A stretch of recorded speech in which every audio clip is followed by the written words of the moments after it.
What's up YouTube, Mike here with PeoplesChoiceGaming, and today in Elder Scrolls Online I want to take a look at the first dungeon, Fungal Grotto.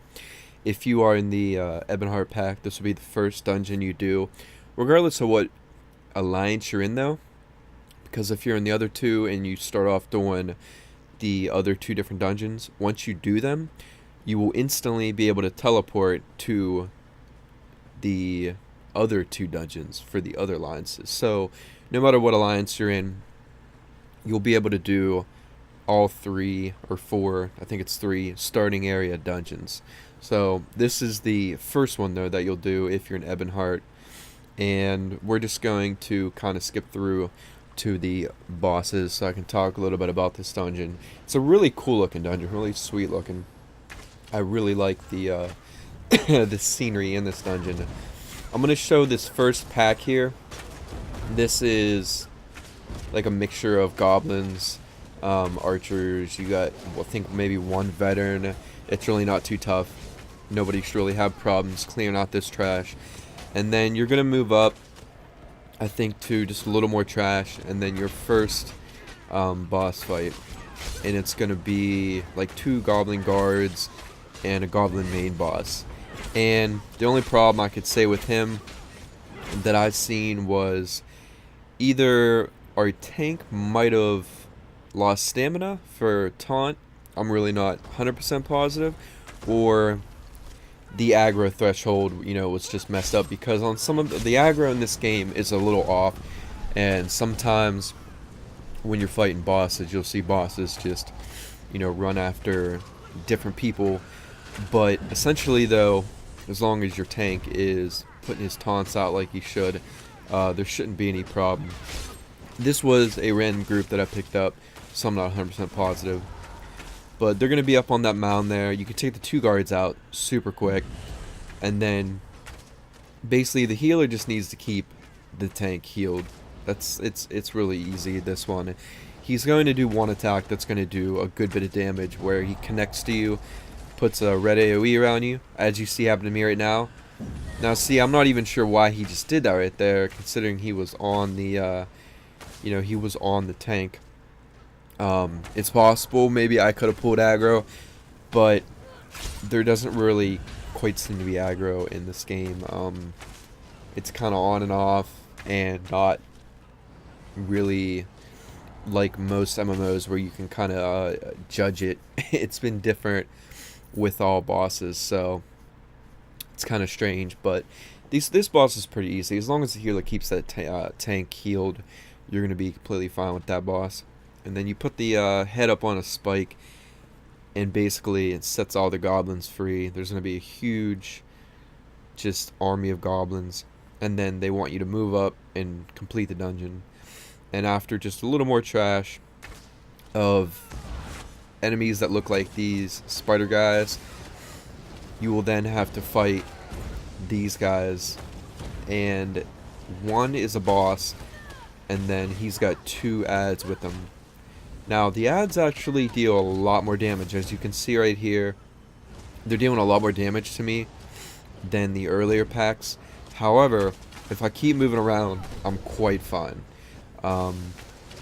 because they go down a lot quicker than the other guys. So if you play it right, you should definitely be able to get those adds down decently quick, and then you're not going to have any problem once it's down to the boss. As long as you got a tank that built a right tanking build and they got their taunt and everything, then you're not going to have any problem. I think the only people I know that had problems with this dungeon, just from being early in the game and not having good enough gear and everything like everybody does, are people that, didn't have proper tanks, because I've went to groups before and I kept seeing the boss just run off the tank. And at first I thought it might have something to do with aggro there, but it didn't, because when I played with other groups, it never happened. So if you ever see that happen, and it's definitely the tank's fault keeping that taunt up. So if the tank's not taunting, then you will have troubles, because that boss will leave him and go mess up other people. Now this boss is the second one before the last boss. It was a little bit tougher because he keeps spawning these mud crabs, and somebody in the group needs a good AoE to take them all out.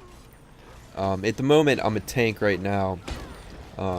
It's a really sweet Nightblade tank build I've actually came up with later in the game. But back at this time, I was actually using a bow DPS Nightblade, which is really good.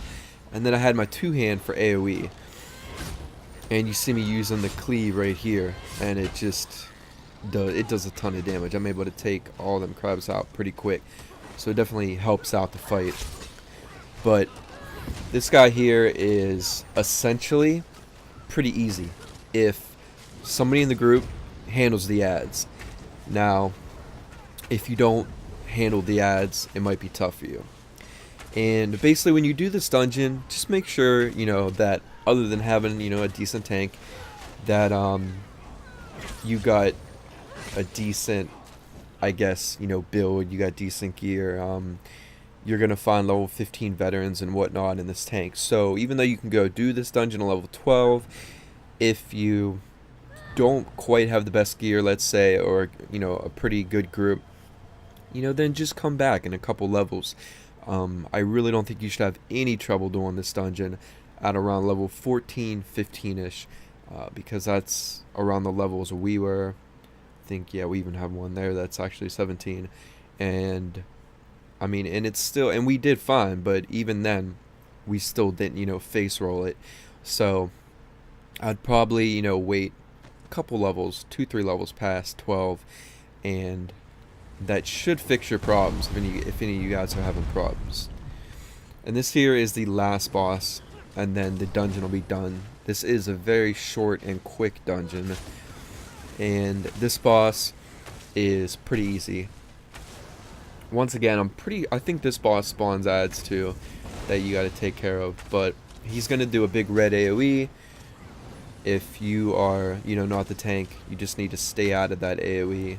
I'm pretty sure the tank can handle that AoE, but for DPS you need to stay out of it. And when he spawns the ads, yes, he does spawn ads there. Try to take care of the ads, you know, because you don't want them to get on the healer. It will take them down, like, it'll take the healer down too quick. He won't be able to heal the tank, and that's usually where you'll have problems at. So just make sure you got someone on the ads, just like the last boss, and then just burn this boss down. It'll be fairly easy. You should only spawn ads about twice, and you should have that boss killed by then. You know, and if you have trouble with the ads, like you see there, I got pulled back. You know, the other guy helped me out a little bit with killing the last couple, and that's fine. In these earlier dungeons, as long as the tank can keep taunting and the healer can keep healing the tank without getting touched, you really shouldn't have any problems. Not that tough.